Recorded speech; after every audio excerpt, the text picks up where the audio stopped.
There are some other troubles here because I was troubled by this poll I saw earlier today, which found that young conservatives, despite everything we've been talking about happening on X, in real life, apparently they're saying they are now feeling, despite the Trump administration, less comfortable sharing their political views now than they did at the start of the year. Nearly two-thirds said they were comfortable expressing their opinions earlier this year, but that number has fallen down to 51% in this latest survey tracking young people's political attitudes and their attitudes towards free speech. Is free speech still a bit in crisis in the U.S., Alex Stein, despite everything Donald Trump has tried to do to open up the universities and to push back against that cancel culture? 1,000% free speech is under attack here in our country of America. And let me tell you, the one reason why these kids are afraid to be, more open and passionate about their political beliefs, because what they witnessed just on September 10th was the brutal assassination of Charlie Kirk. And seeing that violence, some people kind of radicalized them to be more outspoken, but it also had the opposite effect for people that might have actually aligned with Charlie or might have aligned differently with Charlie. They're afraid that they might be a victim of violence for having that opinion, just outwardly and unapologetically. So I think you just see the political violence that's going on in our country, and that's why there's a trend towards college kids, especially conservatives, afraid to give their true political opinions on things.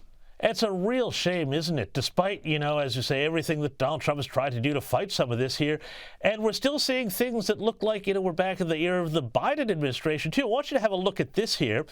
This is a professor at the University of Minnesota, Tim Walz's home state, of course, who says that there's a pandemic, not COVID, not bird flu or whatever else is coming down the pike next, but apparently there's a pandemic of whiteness. Have a listen. There is a whiteness pandemic behind the racism pandemic, and that this begins in the family system where young children are socialized into the culture of whiteness within white families. Alex, a whiteness pandemic. I mean, how are we still even talking in these sort of Biden-era terms, and yet this seems to be passing for academic thought now? I mean, seriously, what is she calling for? Eugenics? I don't even know what she's trying to, mean by saying that everything is white culture. I think it's just American culture. I don't really think it needs to be, made so black and white and they have to make everything about race. You can just tell by the way that she speaks and kind of the perspective that she has. Everything is viewed in a racial, through a racial lens. And so everything is probably racist to her. And really and truly, I'm telling you, racism exists, but it's not as bad as people want to tell you on the internet or people think in America. Nobody's really going to disrespect you just for being a different race. And to be honest, I've seen a lot of conservatives now are kind of upset with some of these ICE raids for being a little insensitive. So I'm just telling you, people here in America are not as racist as that woman wants to make you believe.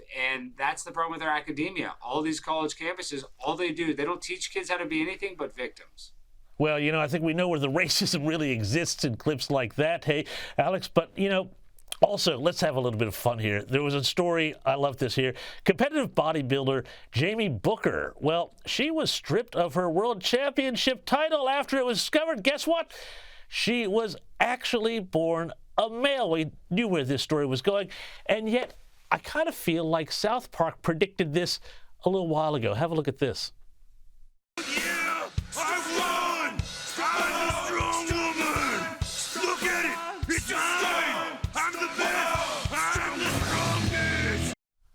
What a great case of art imitating life, hey, Alex?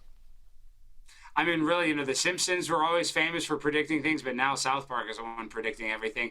And when it comes to this transgender weightlifter, supposedly it was an open secret that everybody knew Jamie was a boy and that they kind of just let it happen. And now, since, everything has kind of changed because of Riley Gaines and people are definitely, more willing to speak out when it comes to transgender athletes competing against biological women. So this is a good thing for the sport. Once again, another example of a guy getting in there and dominating with basically, not that much more experience. They could just go in there. If that guy was trying to compete against guys, if Jamie was in the guy level, wouldn't even, be in the top 10. But against the women, he's a world champion. So, it is what it is. We need to outlaw it. And transgender should have their own division. We can have the transgender division. I think that solves everything. Well, that might do it. But hey, Alex, finally, before I let you go here, it is Thanksgiving weekend. I'm polling everybody on this one tonight. What's your favorite Thanksgiving side dish?